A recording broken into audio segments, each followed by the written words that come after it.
Hello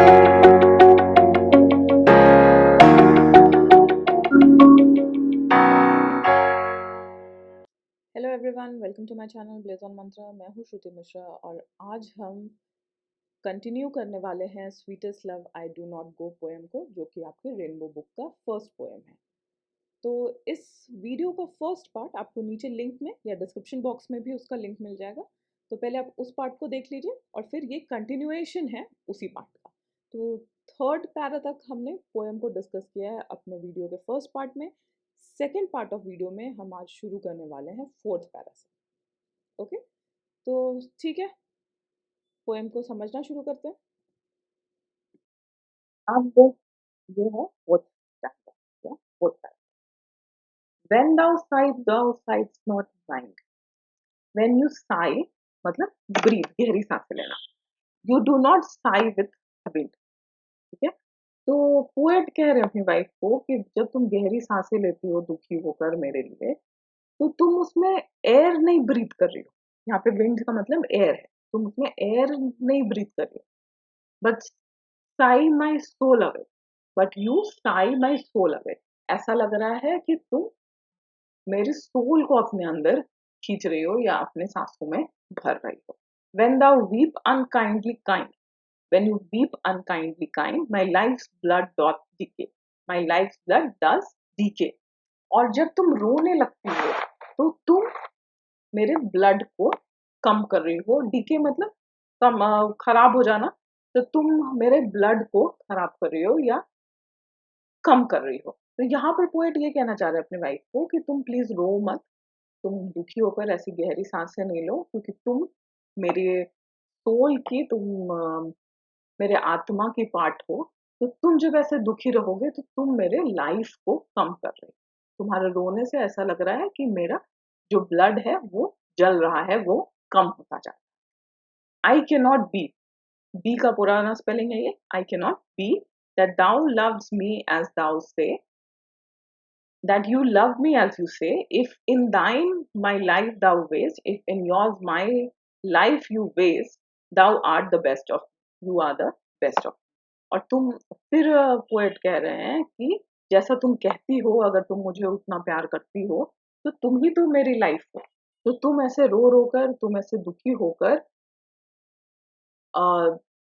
मेरे life को कम कर रही हो, और अगर तुम मेरे लाइफ को कम कर रही हो मतलब तुम अपने आप को ही कम कर रही हो, क्योंकि मेरी बेस्ट पार्ट, मेरे लाइफ की बेस्ट पार्ट तुम ही हो, मेरी लाइफ तुम। ये पैराफोर के मीनिंग का डिस्क्रिप्शन है। अब पोएम के लास्ट है fifth standard. Let not thy divining heart, let not your divine heart what think me any ill, do not think any ill of me. Destiny may take thy part, destiny may take your part, and may thy fears fulfill, and may might your fears fulfill. इसका मतलब है कि let not your divine, जो भगवान की तरफ pure है, वैसे हार्ट को मेरे बारे में कुछ बुरा सोचने पे मजबूर मत करो। और साथ ही साथ ऐसा भी तुम मत डरो, ऐसा भी मत सोचो कि तुम्हारे दिमाग में जो फियर है कि हम दोनों अलग हो जाएंगे, वो कहीं सच ना हो। तो ऐसा कहा जाता है ना कि आप किसी चीज के लिए अगर अन्यथा डरते हो या आप किसी गलत बात को बार बार बोलते हो तो वो असली में हो जाता है। तो इसी चीज को यहाँ पर पोएट बता रहे अपने वाइफ को कि तुम मेरे बारे में कुछ बुरा मत सोचो अपने हार्ट में, और साथ ही इतना ज्यादा मत डरो कि कहीं तुम्हारा जो डर है वो सच ना। But think that we are but turned aside to sleep.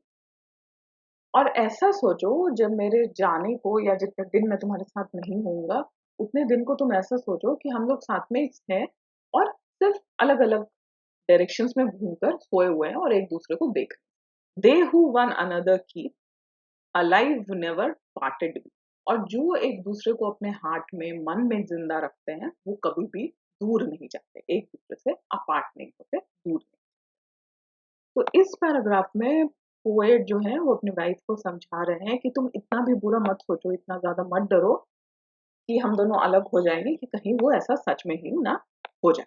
उस चीज से डरो, मेरे बारे में कुछ बुरा मत सोचो, और बस इतना सोचो कि हम लोग कुछ टाइम के लिए साथ में ही हैं, बट तुम मुझे देख नहीं सकती, जैसे कि हम दोनों दो डायरेक्शन में सो रहे हैं। और जो लोग एक दूसरे को बहुत प्यार करते हैं, मन से एक दूसरे को चाहते हैं, एक दूसरे को मन में रखते हैं, वो कभी भी किसी भी सिचुएशन में एक दूसरे से दूर नहीं। तो ये सारे डिफरेंट डिफरेंट आर्ग्यूमेंट्स हैं अलग-अलग स्टैंज़ास में, जो पोएट जिससे कि अपनी वाइफ को समझाना चाह रहे हैं कि मेरा दूर जाना कोई बुरी बात नहीं है। ज़रूर तुम्हें दुःख होगा, मुझे भी दुःख हो रहा है, बट इस समय को हम लोगों को ऐसा समझना चाहिए कि या तो जैसे हम मौत के लिए प्रैक्टिस कर रहे हो कुछ टाइम के लिए, या फिर हम साथ में ही हैं और एक दूसरे को देख रहे हैं। तो वो अपनी वाइफ को ये भरोसा दिला रहे हैं कि मैं तुमसे दूर नहीं जाना चाहता, मैं तुमको उतना ही प्यार करता हूँ और मैं वापस आऊँगा, बस तुम्हें थोड़ा धीरज रखना है और अपने आप पर काबू रखो, ज़्यादा रो नहीं, ज़्यादा परेशान नहीं हो, मेरे लिए दुखी नहीं। क्योंकि ज़्यादा दुखी होने से हो सकता है कि कहीं वो चीज़ असलियत में बदल जाए। तो अगर इस पोएम को अगर हम लोग बहुत फ्रैंकली देखें तो ये 2 पार्टनर्स के बीच में उनका कन्वर्सेशन है।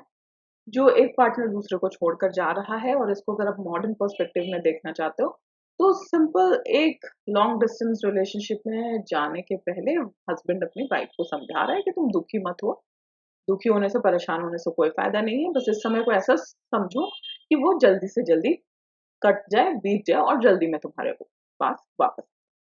तो इस पोएम के अंदर बहुत ज़्यादा कोई हिडन मीनिंग नहीं है, बहुत कॉम्प्लिकेटेड मीनिंग्स नहीं है, बस डायलॉग फॉर्म्स में है, कन्वर्सेशन के फॉर्म में है, हस्बैंड वाइफ एक दूसरे से बात। ये पैराफ्राइज का मीनिंग और डिस्क्रिप्शन है। अब हम इस चैप्टर में दिए गए सारे एक्सरसाइजेस, क्वेश्चन आंसर्स को डिस्कस कर लेते हैं। और चैप्टर तो आप समझ ही चुके हो, अच्छे से पोएम को आपको समझ आ गया होगा, उसकी मीनिंग को कैसे लिखना है वो भी मैंने आपको बता दिया। तो अब इन सारे क्वेश्चन आंसर्स को आप अपने सिंपल भाषा में, इंग्लिश में आराम से लिख सकते हो। इस तरह से हम इस क्वेश्चन आंसर को डिस्कस करेंगे कि आपको आंसर्स लिखकर कहीं पर रखने की जरूरत। आप सब कुछ अच्छे से समझ जाओ, बस डायरेक्टली एग्जाम में जाओ और एग्जाम में आप अच्छे से अच्छा आंसर लिखो। ठीक है, तो पहला जो एक्सरसाइज है B1, ये ट्रू एंड फॉल्स बताना है इन सारे सेंटेंसेस के बारे में। तो पहला जो सेंटेंस है वो कह रहा है the poet wants to go away because he is tired of his beloved. तो क्या पोएट अपनी वाइफ से इसलिए दूर जा रहे हैं क्योंकि वो उनसे तंग आ चुके हैं, थक चुके हैं? तो ये सेंटेंस जो है वो फॉल्स, ये गलत है।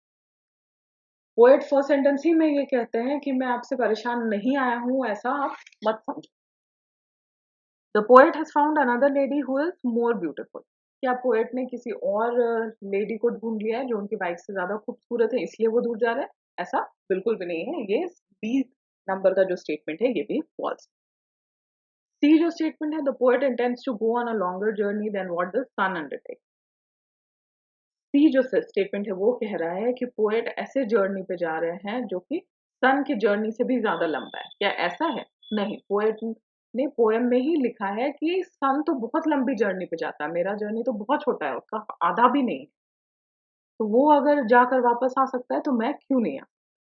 तो ये जो सी स्टेटमेंट है वो भी फॉल्स।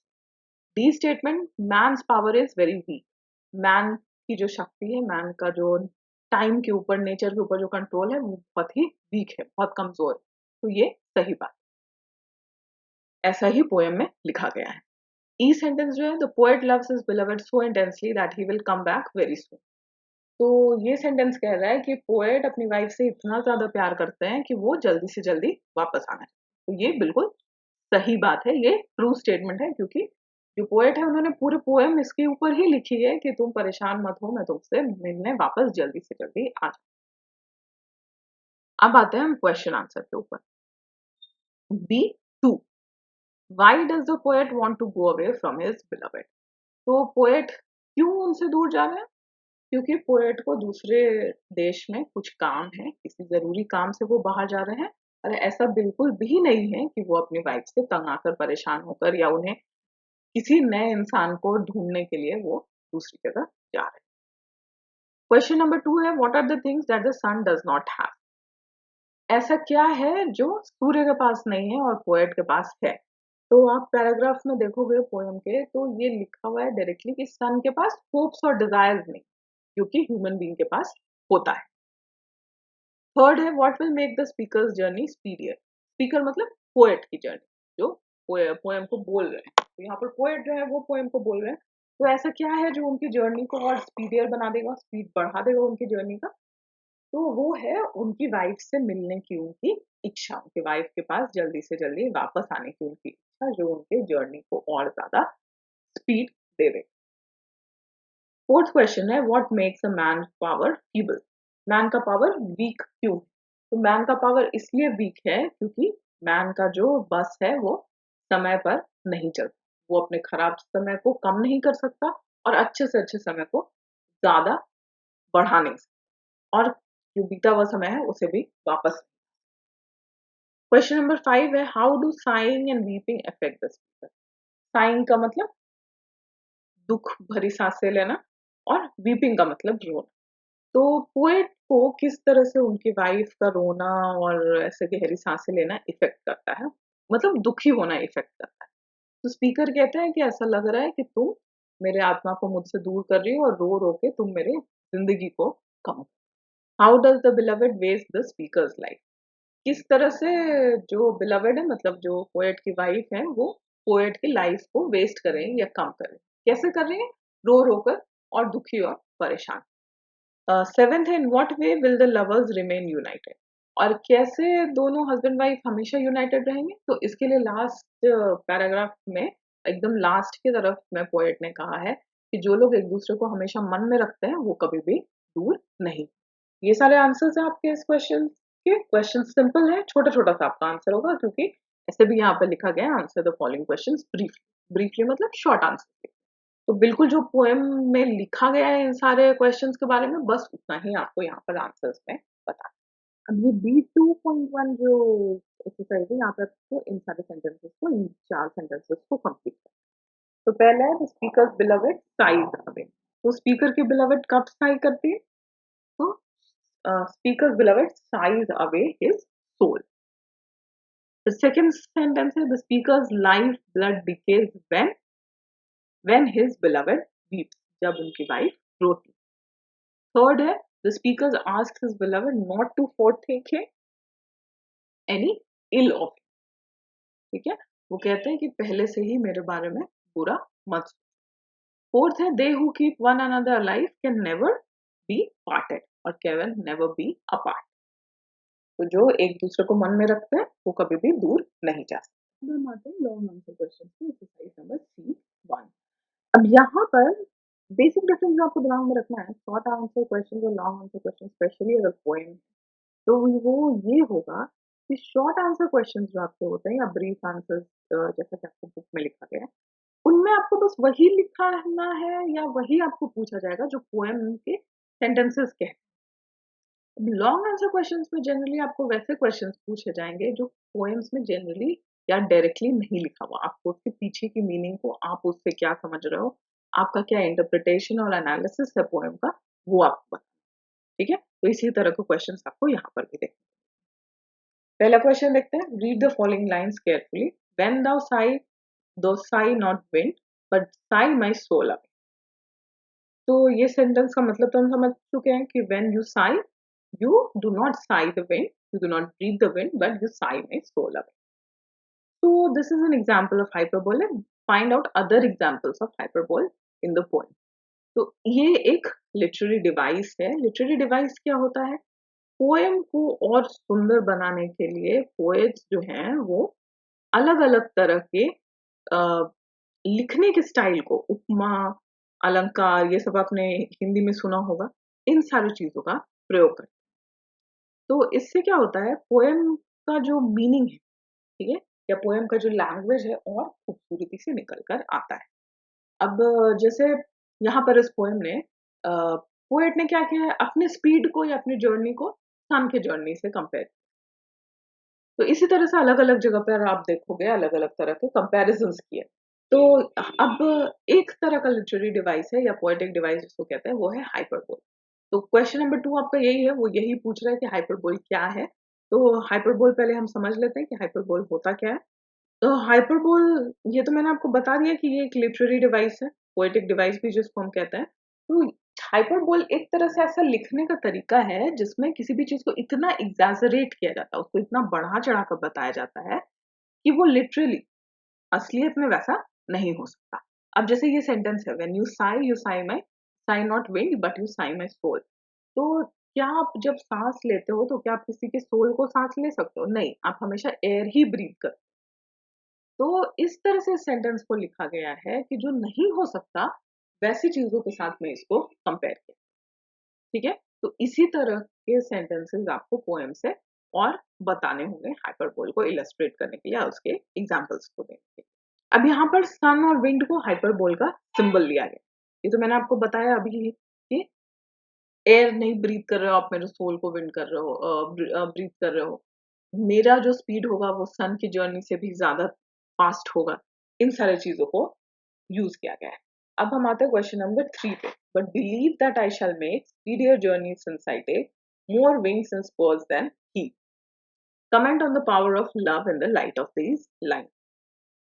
अब यहाँ पर पोएम क्या कह रहे हैं अपनी वाइफ को कि मुझ पे विश्वास रखो कि जितना टाइम सन को लगता है उससे भी ज्यादा स्पीड मेरे जर्नी में होगा, क्योंकि मेरे पास विंग्स है और मैं स्पर्स मतलब मेरे पास मोटिव्स है। तो मेरे जर्नी को विंग्स कौन दे रहा है?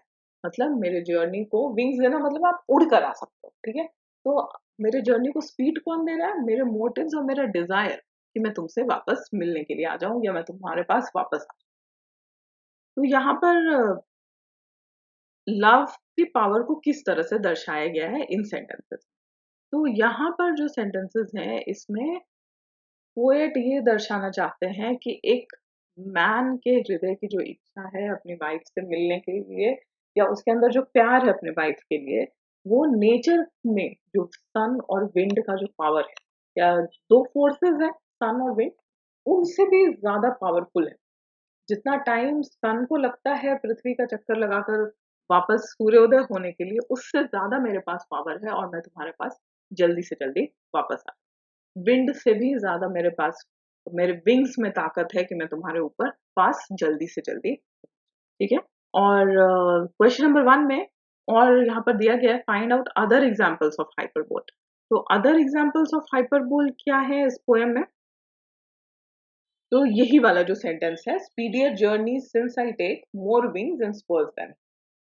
ठीक है, यहाँ पर सन से भी ज्यादा स्पीड और सन के भी मोटिव से ज्यादा मोटिव पोएट के पास है। इस चीज को हाइपरबोल के थ्रू दिखाया गया है कि नेचर के फोर्सेस से भी ज्यादा मैन के हृदय की इच्छा में पावर है। क्वेश्चन नंबर 4 है they who one another keep alive never parted. इसको आपको समझाना है। तो ये तो मैंने आपको समझा दिया है कि जो भी दो लोग कोई भी तरह का रिलेशनशिप हो, अगर लोग एक दूसरे को मन से चाहते हैं, मन से पसंद करते हैं, तो चाहे आप रोज मिलो ना मिलो, आप बातें करो या ना करो, बट कभी भी आप एक दूसरे से दूर नहीं जा सकते। ऐसा आपने बहुत सारे दोस्तों में देखा होगा कि आपका बचपन का कोई दोस्त है, उससे आपकी रोज बात नहीं होती, शायद आप महीनों बाद मिलते हो या सालों में मिलते हो, कभी आप व्हाट्सएप पर बात कर लेते हो, लेकिन आप उससे रोज फोन कर कर बात नहीं करते हो, रोज नहीं मिलते हो। फिर भी आपकी दोस्ती में कोई फर्क नहीं आया, कोई ऐसा नहीं लगता कि आप उनसे मिले नहीं हो, उनको जानते नहीं हो या मन में कोई अलगाव महसूस हो, ऐसा कुछ भी नहीं। बस यही इन दोनों सेंटेंसेस का मतलब। फिफ्थ है summarise the poem in about 100 words. ये तो अब आप बहुत इजीली लिख सकते हो, सारे पैराग्राफ्स का स्टैंजास का मीनिंग आपको पता है और इसी वीडियो में पोएम को मैंने समराइज करके छोटे में भी आपको समझा दिया। मैं आपको एक बार फिर से बता देती हूँ पोएम क्या है, किस बारे में है। पोएट जो है वो अपनी वाइफ से कॉन्वर्सेशन कर रहे हैं कि मुझे बाहर जाना है, मैं देश के बाहर जा रहा हूँ, लेकिन उसका ये मतलब नहीं है कि मैं तुमको छोड़कर जा रहा हूँ। और हम अगर दूर भी जा रहे हैं तो उसका ये भी मतलब नहीं है कि हम अलग हो जाएंगे और मैं तुमसे हमेशा के लिए दूर हो जाऊं। तुम्हें बस ऐसा समझना है कि ये जो दूरी है वो कुछ टाइम के लिए है, जैसे रात होता है और फिर सवेरा हो जाता है, या फिर दो लोग साथ रहकर अलग अलग सो रहे हैं और एक दूसरे को देख नहीं सकते। बस इसे ऐसा ही मानो और मैं जल्दी से जल्दी वापस आ जाऊं। क्वेश्चन नंबर 6 है what argument does the poet give at the time of parting with his beloved. यहाँ पर आपको क्या करना होगा, हर पैराग्राफ का जो समरी है, ठीक है, हर पैराग्राफ में किस तरह से पोएट अपनी वाइफ को समझाना चाहते हैं, क्या कहकर समझाते हैं, वो सारी चीजें यहाँ पर होंगी। ठीक है, जैसे पहले पैराग्राफ में पोएट कह रहे हैं कि इसे मान लो कि हम अपने डेथ की प्रैक्टिस कर। सेकेंड पैराग्राफ में पोएट कह रहे हैं कि मैं तो सन से भी जल्दी आ जाऊंगा, क्योंकि सन के पास तो मोटिव नहीं होता, डिजायर नहीं होता, मेरे पास तो तुमसे मिलने का इतना स्ट्रॉन्ग मोटिव है कि मैं जल्दी से जल्दी तुम्हारे पास वापस। तो इस तरह से हर पैराग्राफ में पोएट ने जिस तरह से अपनी वाइफ को समझाया है, किस तरह से वो दूर नहीं जा रहे, इन सारे आर्गुमेंट्स को आपको यहाँ पर लिखना है और जनरली आपको 100 से 150 वर्ड्स इन सारे आंसर्स को एक्सप्लेन करने के लिए यूज करना है। जब भी आप इन सब तरह के लॉन्ग आंसर क्वेश्चंस को लिख रहे हो, आपको शुरुआत में ये लिखना चाहिए कि ये जो सेंटेंस है, अगर हम क्वेश्चन नंबर 1 की बात करें, ठीक है, तो आपको शुरू करना चाहिए कि ये जो दो सेंटेंसेस यहाँ पे दिए गए, जो दो लाइंस दिए गए, वो इस पोएम से बिलोंग करते हैं। पोएम का टाइटल लिखोगे आप, इसको इस पोएट ने लिखा है, और इस पोएम में जो पोएट है, वो जो पोएम की शॉर्ट समरी है कि ऐसा कहना चाहते हैं, वो अपने वाइफ को ये समझाना चाहते हैं कि वो उनसे दूर नहीं जा रहे, और दो लोग जो सच्चा प्यार करते हैं, एक दूसरे को मन से चाहते हैं, वो कभी भी दूर नहीं होते। और इसी बात को समझाने के लिए पोएट अपनी वाइफ को अलग अलग तरह के आर्ग्यूमेंट्स दे रहे हैं, ठीक है। इतना लिखने के बाद ये आपका इंट्रोडक्शन पैराग्राफ हो जाएगा। उसके बाद आप समझा सकते हो कि हाइपरबोल क्या होता है, इन दोनों सेंटेंसेस में हाइपरबोल किस तरह से यूज किया गया है, और बाकी क्या एग्जांपल्स हैं पोएम में हाइपरबोल। इसी तरह से आपको हर सेंटेंस को, सॉरी, हर क्वेश्चन के आंसर को स्ट्रक्चर, तो आराम से आप 100 से 150 वर्ड्स क्रॉस कर जाओ। अब 3 और क्वेश्चन है, how can lovers overcome bad chance, किस तरह से आप बदकिस्मती से बच सकते हो। तो बैड चांस से लवर जो है वो इसी तरह से बच सकते हैं कि वो अपनी दूरी को ये ना माने कि ये हमेशा के लिए है, अब हम कभी मिल नहीं सकते, अब हम वापस उस तरह से नहीं रह सकते जैसे हम पहले साथ में थे। इन सारी चीज़ों को फ़ील ना करें, और यही माने कि जो दूरी है वो सिर्फ़ फ़िज़िकल डिस्टेंस, मन में तो अभी भी दोनों साथ में हैं, पास में हैं, और सिर्फ़ बस ऐसा है कि आप एक-दूसरे को देख नहीं सकते हो। और ये पोएम तो 1500s का है, 1600s का है। अभी 2 लोग जो साथ में नहीं रह रहे हैं, फ्रेंड्स हो, हस्बैंड वाइफ हो, मदर चिल्ड्रन हो, कोई भी हो, वो क्या एक-दूसरे से इतने दूर हैं? नहीं है। आप हर टाइम किसी को भी फ़ोन पे बात करके उससे हर तरह की जानकारी प्राप्त कर सकते हो। वो अभी क्या कर रहा है, कैसा है, उसके दिनचर्या को आप बखूबी बतौर फ़ोटोज़ के थ्रू, वीडियोज़ के थ्रू, वीडियो कॉल के थ्रू आप उसको देख सकते हो। तो पहले के लोगों को जो दूरी महसूस होती थी, क्योंकि वो सालों-सालों तक पहले तो टाइम लगता था एक जगह से दूसरी जगह जाने में। उसके बाद से चिट्ठी, और तो कोई माध्यम नहीं था कम्युनिकेशन का, एक-दूसरे से बात करने का। वो चिट्ठी पहुँचने में भी महीनों लग जाते थे। तो इतने दिन तक जब आपको किसी की खबर नहीं मिलेगी, तो आप उस पर्सन को ज़्यादा मिस करोगे। लेकिन अभी की दुनिया में आप बिल्कुल ही कनेक्टेड, 24 आवर्स एकदम लाइव कनेक्टेड, ठीक है? तो अभी आप अगर मन से किसी को चाहते हो, मन से किसी को पसंद करते हो, तो उससे आप बिल्कुल भी दूर नहीं हो, और ये किसी भी तरह से सेपरेशन, जो कि बैड चांस सेपरेशन को माना गया है, उससे आपको बचाए। क्वेश्चन नंबर 8 है, what images from nature are used in the poem. Nature के क्या-क्या फोर्सेस यहाँ पर पोएम में यूज किए गए हैं? तो एक तो सन है, एक विंड है, और और आपको कोई एग्जांपल याद आ रहा हो, या अ, आपके दिमाग में हो, तो आप उसको इस आंसर में लिख सकते हो। तो यहाँ पर ये एक सेंटेंस का आंसर नहीं होगा कि सन और विंड है। उनको किस तरह से यूज़ किया गया है, उनको कैसे कंपेयर किया गया है, जैसे सन को स्पीड के साथ में कंपेयर किया गया है, सन की जर्नी को किस तरह से बताया गया है, सन के पास डिज़ायर और होप्स नहीं होते। तो इस तरह से आपको एक-एक छोटे-छोटे पैराग्राफ्स हर नेचर के फोर्स के बारे में लिखना। उसके बाद जो क्वेश्चन नंबर 9 है, वो पूछ रहा है which images do you like the most. अब ये तो आपके ऊपर निर्भर करता है कि आपको कौन-सा पैराग्राफ सबसे ज़्यादा पसंद आया है। आपको विंड के बारे में ज़्यादा पसंद आया है, या आपको सन के बारे में ज़्यादा पसंद आया है, वो आप पैराग्राफ्स चूज़ करके और उसका डिस्क्रिप्शन जैसा कि पोएम में दिया गया है और जो मैंने आपको समझाया है, उसके हिसाब से लिख सकते हो, और साथ में आपको ये भी बताना होगा कि आपने क्यों उस इमेज को पसंद। अब यहाँ पर ग्रुप डिस्कशन के लिए 2 क्वेश्चंस हैं, true loves knows no distance, अभी क्वेश्चन नंबर 7 में आपको यही बात बताया, और क्वेश्चन नंबर 2 जो है, love is the basis of a happy family life. Obviously अगर फैमिली में लोग एक-दूसरे से प्यार करते हैं, एक-दूसरे को पसंद करते हैं, झगड़ा नहीं करते हैं, दुश्मनी नहीं है एक-दूसरे के साथ, तो वो फैमिली हमेशा ही एक प्रॉपर हैप्पी फैमिली होती है। कॉम्पोजिशन के लिए क्वेश्चन है, you had to leave your mother for the first time, write a letter to your mother describing your feelings at the time of parting and also promising your speedy return to. तो अगर आप अपनी माँ को छोड़कर कहीं पर जा रहे हो, अब ये इतना सिंपल भी हो सकता है कि आप अपने किसी रिलेटिव के घर जा रहे हो अपनी माँ को छोड़कर, तो आपका क्या फीलिंग था उस टाइम पर, और आप कैसे उन्हें वापस आने के लिए प्रॉमिस करते हो। ये आपको अपने शब्दों में अच्छे से डिस्क्राइब करके अपनी फीलिंग्स को लिखना चाहिए। और इस तरह के कॉम्पोजिशंस अगर आप लिखने का प्रैक्टिस करोगे तो भले ही आपकी इंग्लिश बहुत स्ट्रांग नहीं हो, फिर भी आप धीरे-धीरे इंग्लिश के सेंटेंसेस फ्रेम करना प्रॉपर्ली सीख। Write a paragraph in about 100 words on meeting and parting with your loved one. अब या तो आप ए चूज़ कर सकते हो लिखना या बी चूज़ कर सकते हो, दोनों में फीलिंग्स सेम ही होंगी कि जब आप किसी भी जैसे आपका कोई दोस्त है, वो अगर बाहर से आता है और फिर आपने अच्छा टाइम स्पेंड किया 1 सप्ताह का, वो वापस जा रहा है, तो आपकी क्या फीलिंग्स होगी? आने जब वो आया तो आपको कैसे खुशी हुई थी और उसके जाने पर आप कैसे दुखी हो? उन सारे फीलिंग्स को आप डिस्क्राइब कर सकते हो 100 वर्ड्स में और कैसा आपका समय बीता, क्यों आपको अच्छा महसूस हुआ उसके जाने पर, आप क्यों अब आप बुरा फ़ील कर रहे हो, इन सारी चीज़ों को अच्छे से डिस्क्राइब करके।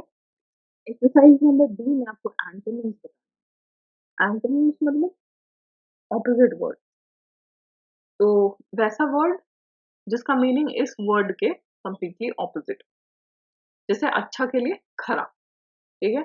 अब अच्छा का सिनोनिम क्या होगा? जैसे हिंदी में पर्यायवाची शब्द कहते हैं, तो अच्छा का भला, ये पर्यायवाची शब्द होगा, लेकिन अच्छा का खराब जो है वो एंटोनिम होगा। अब यहाँ पर जो दिए गए वर्ड्स उनको देखते हैं। स्वीटेस्ट, इसका एंटोनिम होता है सारेस्ट, SOUR, सार, सारेस्ट, क्योंकि स्वीट टेस्ट लिखा हुआ है, स्वीट नहीं लिखा हुआ है, तो हम सारेस्ट लिखें।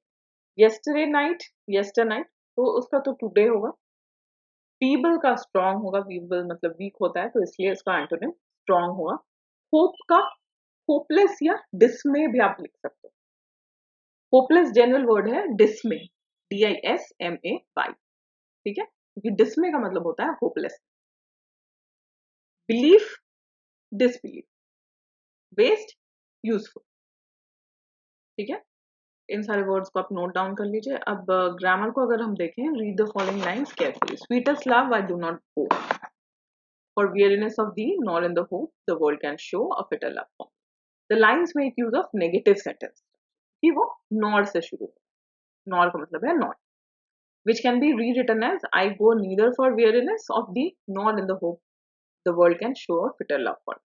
अब इसी तरह से neither nor को यूज करके आप इनको, इन सारे सेंटेंस को फिर से लिखना है। तो पहला सेंटेंस है he has no desire nor sense, he hath no desire no sense, तो इसको आप कैसे लिखोगे? neither he had desire nor he had sense, ठीक है। क्वेश्चन नंबर 2 जो है, man cannot add another hour nor a lost hour recall, neither a man can add another hour nor a man can recall a lost hour, ठीक है। इस तरह से sentences बनेंगे। अब एक्सरसाइज 2 कह रहा है construct 5 sentences describing what you do not do और do not like with the help of neither not. आपको अपने सेंटेंसेस बनाने हैं नीदर नॉट के साथ। जैसे एग्जांपल दिया गया, play neither cricket not hockey, तो आपको अपने सेंटेंसेस बनाने हैं इस तरह। जैसे I neither went to school nor went for playing out, मतलब कि ना मैं स्कूल ही गया ना मैं बाहर खेलने ही जा, ठीक है। इस तरह के सेंटेंसेस आपको बनाने। पूरे चैप्टर के डिस्कशन के बाद मैं आशा करती हूँ कि सारे क्वेश्चन आंसर्स और चैप्टर का मीनिंग सब आपको क्लियर हो गया होगा। अभी भी आपको कहीं पर कुछ समझने में दिक्कत है तो आप मुझे कमेंट करके पूछ सकते हो अपना क्वेश्चन, या मेरे ईमेल आईडी जो डिस्क्रिप्शन बॉक्स में दिया गया उस पर भी क्वेश्चन पूछ सकते हो। मैं आपको जल्दी से जल्दी रिप्लाई करने की कोशिश करूँगी। मेरा रिकमेंडेशन ये होगा कि आप इस तरह के चैप्टर्स के एटलीस्ट लॉन्ग आंसर क्वेश्चंस को खुद से लिखने की कोशिश करें। इससे आपको एक हैबिट फॉर्म हो जाएगा अपने मन के भावों को इंग्लिश लैंग्वेज में व्यक्त करना, ठीक है, जो कि आपको लाइफ में आगे भी काम आने वाला है। ऑब्वियसली पूरे इंटरनेट पे आपको बहुत तरह के वेबसाइट्स मिल जाएंगे जिन पे इन सभी का आंसर दिया हुआ है, आप उनको रट के एग्जाम दे सकते हो, बट इससे आप इंग्लिश लैंग्वेज लिखना पढ़ना नहीं सीखोगे। तो अगर आप इंटरेस्टेड हो इंग्लिश लैंग्वेज को सीखने में तो आपको खुद से थोड़ी मेहनत करनी पड़ेगी, खुद से धीरे धीरे आप आंसर्स को लिखने की कोशिश करिए। डायरेक्टली आप इंग्लिश में नहीं लिख सकते, पहले हिंदी में लिखिए फिर उसको इंग्लिश में कन्वर्ट करने की कोशिश करिए।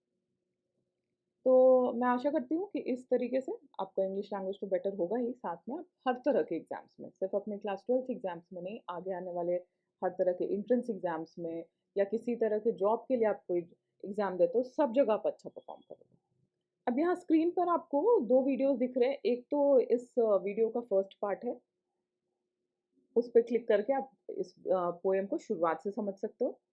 और जो दूसरा वीडियो आपको दिख रहा है, आप उस वीडियो पर क्लिक करोगे तो आप उस चैनल में जाकर आपको सारे वैसे वीडियोज़ मिल जाएँगे जहाँ पर आपको बिहार बोर्ड से, आपके स्कूल से रिलेटेड, एग्ज़ामिनेशन से रिलेटेड, स्कॉलरशिप से रिलेटेड जितनी भी जानकारियाँ हैं, सब कुछ आपको मिल जाएँगी। तो आप उस चैनल को भी सब्सक्राइब करें और हमारे चैनल को भी सब्सक्राइब करना ना भूलें। बेल आइकन भी दबाएँ ताकि आने वाले सारे वीडियोज़, अलग-अलग चैप्टर्स के डिस्कशंस सब कुछ आपको टाइम टू टाइम मिलते रहें।